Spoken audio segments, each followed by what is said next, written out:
नमस्कार दोस्तों, मैं डॉक्टर एस भदौरिया। हमारे YouTube चैनल पर सभी का स्वागत है। दोस्तों, सबसे पहले तो आप सभी को गणतंत्र दिवस की हार्दिक शुभकामनाएं। और उसके आगे दोस्तों हम पुनः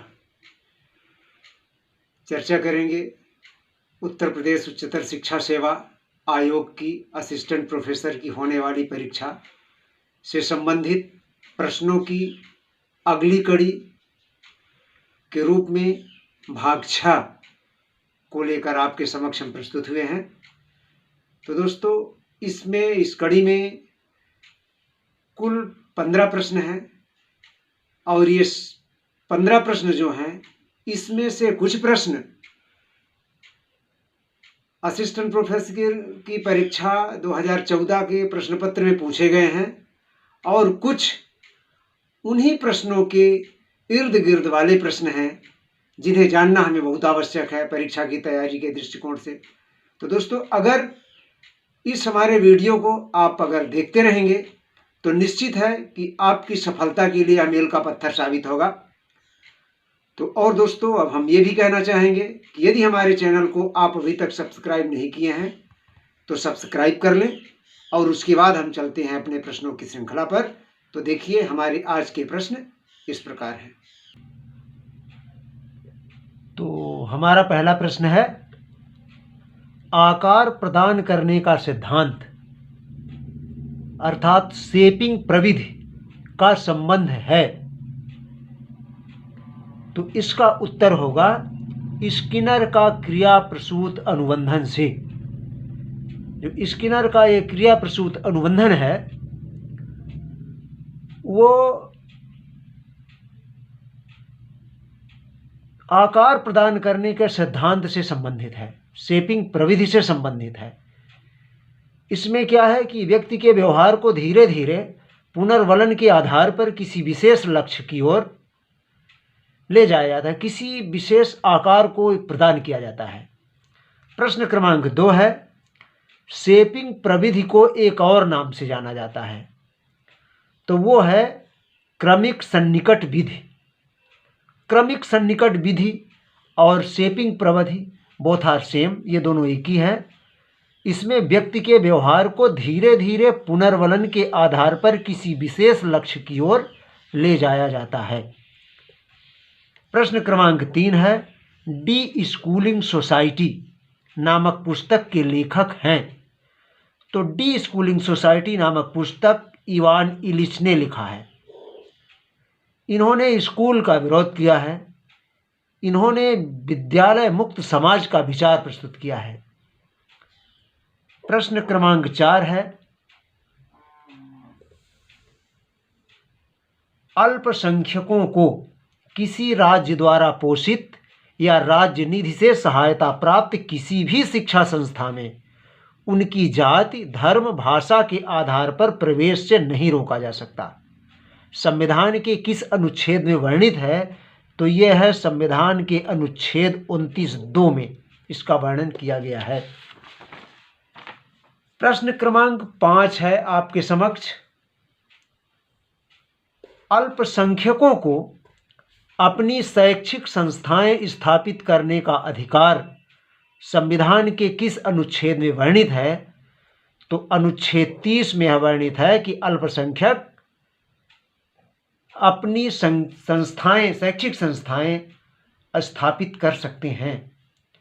प्रश्न क्रमांक 6 है, सांस्कृतिक विलंबना का संप्रत्यय किसने दिया? तो सांस्कृतिक विलंबना का संप्रत्यय आगवर्न ने दिया है, आगवर्न। प्रश्न क्रमांक 7 है, अभौतिक संस्कृति, इसको मूल्य संस्कृति भी हम कह सकते हैं। अभौतिक संस्कृति अथवा मूल संस्कृति का भौतिक संस्कृति अथवा प्राविधिक संस्कृति से पिछड़ जाना कहलाता है, तो इसे ही सांस्कृतिक विलंबना कहते हैं। अभौतिक संस्कृति जब भौतिक संस्कृति से पिछड़ जाती है, और आज यही हो रहा है, इसी को आगबर्न ने सांस्कृतिक विलंबना कहा है। प्रश्न क्रमांक 8 है, सांस्कृतिक विलंबना का वर्णन ऑगबर्न ने किस पुस्तक में किया है? तो वो है सोशल चेंज। ऑगबर्न ने अपनी पुस्तक सोशल चेंज में सांस्कृतिक विलंबना का वर्णन किया है। अब है प्रश्न क्रमांक 9। प्रश्न क्रमांक 9 है, शिक्षकों की जवाबदेही पर बल किस राष्ट्रीय शिक्षा नीति में वर्णित है? तो यह है राष्ट्रीय शिक्षा नीति 1986 में शिक्षकों की जवाबदेही पर बल पर फोकस किया गया है। अब है प्रश्न क्रमांक 10, कुछ अन्य मूल्यों के आधार पर प्राप्त किए जाने वाले मूल्य कहलाते हैं। तो यह है साधन मूल्य। जो अन्य मूल्यों के आधार पर प्राप्त किए जाते हैं जो मूल्य, उन्हें साधन मूल्य कहा जाता है। अब है प्रश्न क्रमांक 11। प्रश्न क्रमांक 11 आपके समक्ष ये प्रस्तुत है। प्रश्न क्रमांक 11 है, ऐसे मूल्य जो व्यक्ति के अपने विचारों एवं अनुभवों पर आधारित होते हैं उन्हें कहते हैं आत्मनिष्ठ मूल्य। जो मूल्य व्यक्ति के अपने विचारों एवं अनुभवों पर आधारित होते हैं, उससे निर्मित होते हैं, उस पर निर्भर होते हैं, तो ये आत्मनिष्ठ मूल्य है। और प्रश्न क्रमांक 12 है, ऐसे मूल्य जो अपने आप में महत्वपूर्ण होते हैं, उनके महत्वपूर्ण होने का कोई सभी को वो पसंद होते हैं, तो वो है वस्तुनिष्ठ मूल्य। और एक उदाहरण है वस्तुनिष्ठ मूल्य का, सत्यम शिवम सुंदरम किस प्रकार का मूल्य है? तो ये है वस्तुनिष्ठ मूल्य।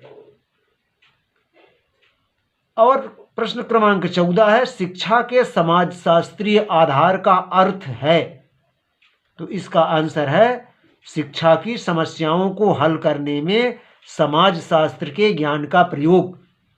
तो दोस्तों, आज के हमारे इतने 15 प्रश्न रहे और ये प्रश्न हम जो प्रस्तुत कर रहे हैं असिस्टेंट प्रोफेसर शिक्षा अर्थात बीएड की जो परीक्षा होने वाली है उस दृष्टिकोण से बहुत ही महत्वपूर्ण प्रश्न है।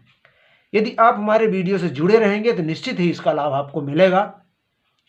तो दोस्तों, हम पुनः कहना चाहेंगे कि हमारे वीडियो से, हमारे चैनल से जुड़े रहने के लिए आप हमारे चैनल को सब्सक्राइब करने, बेल आइकन को दबाएं, जिससे नोटिफिकेशन के माध्यम से हमारा ये स्टडी मटेरियल आप तक बड़े आसानी से पहुंच सके और आप इसका लाभ ले सकें।